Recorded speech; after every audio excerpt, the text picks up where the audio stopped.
በቅርቡ ኢትዮጵያ የኒውክሌር ፕላንት ስራ ጀምራለሁ ብላ ማወጇ ይታወቃል።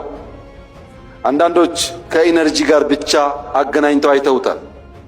እዚህ ያላችሁ ሰዎች መገንዘብ ያለባችሁ በኒውክሌር ቴክኖሎጂ ላይ ኢትዮጵያ መስራት ስትጀምር የሕክምና ሳይንስ ያድጋል፣ ፕሪሲሽን ፋርሚንግ ያድጋል፣ የውሃ አጠቃቀም ያድጋል። አሁን የምናወጣቸው ተማሪዎች የሚመራመሩበት፣ የሚሰሩበት፣ የሚያድጉበት፣ የሚወዳደሩበት አቅም ይገነባሉ። ኢነርጂ ብቻ አይደለም።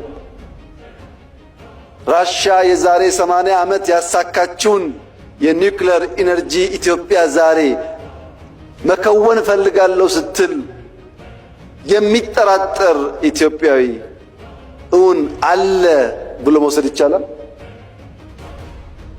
የሚንቀሳቀስ ሮቦት ካልሆነ በቀር ህሊና ያለው ሰው የዛሬ 80 ዓመት የተሞከረና የተሳካን ነገር ዛሬ ለመጀመር እንዴት ድፍረት ያጣል?